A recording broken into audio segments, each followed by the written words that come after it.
OBE is a big part of your identity, and again, it has its impact. But the fact that your sort of connections and your network is wider than that, and ladder is at the forefront of what people now recognize you for, because of the impact that it has, and the multi sort of faceted impact of that it has. But you're also involved with the ELP in terms of West Midlands. You've been the chair of that. You've been involved with the Staffordshire Provider Network. So there's a lot of organisations in terms of that social mobility, promoting connectivity, working together, and so forth. You've worked with World Skills. You've been part of different sort of panels. You talked about judging as well, and judge for many of these sort of awards and initiatives. So to talk to us about that sort of that transition that that has happened over the years, in terms of, I'm running this organization, I've got a responsibility for that, but now transitioning to the wider sort of region, and to a certain level the whole cause of vocational qualifications now, and that transition is quite clear in my mind. But share with us that journey, okay, and how it all fits. Yeah, I mean, that's a brilliant question, and I'm not sure there's a short answer to that, but I'll do my best to give an executive summary. Ultimately, when I left school, I felt I had to fight everyone to get onto an apprenticeship. And when I eventually got into the sector, I looked with awe at chair people that were running businesses and still found the time to chair meetings and to share best practice and to try and make a difference.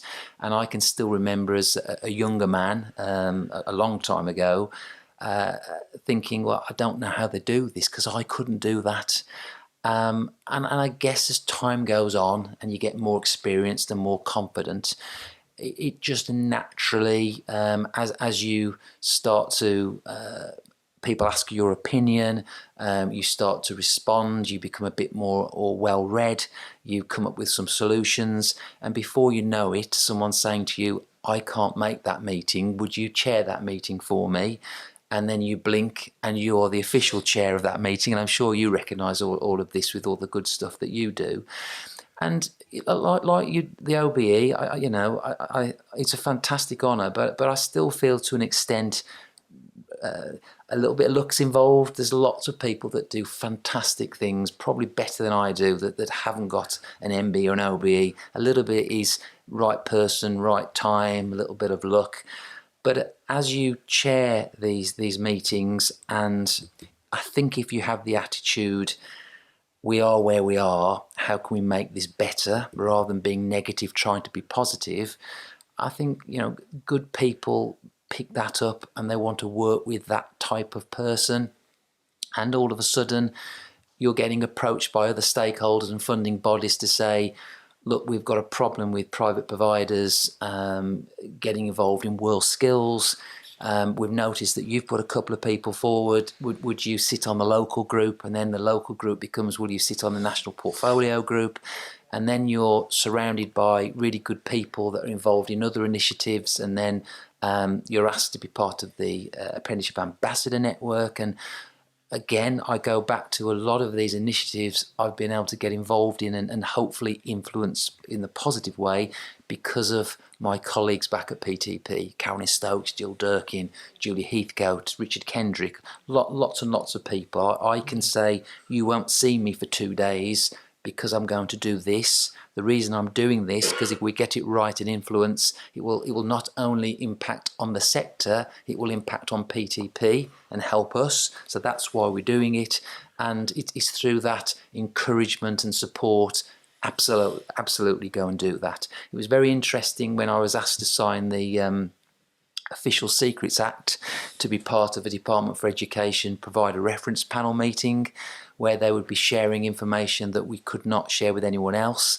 And in some ways, that's quite an honour to be trusted with that officials would come and say, we trust you to be part of this group and you can be upfront and honest with us to say whether you think this will work or not.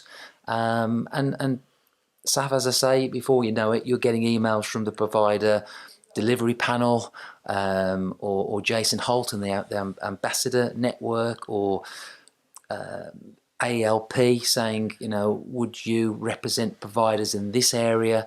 And I guess I can only do that having the confidence that providers will say to me, yes, we want you to represent us. Could you also bring this up? Could you mention that? And as long as you make sure you do that and you feedback, good or bad, then trust is a critical thing, I believe, to be given that responsibility. And that's who I am.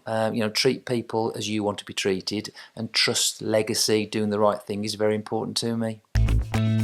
Canny Conversation Podcast Series 5 by Safaraz Ali.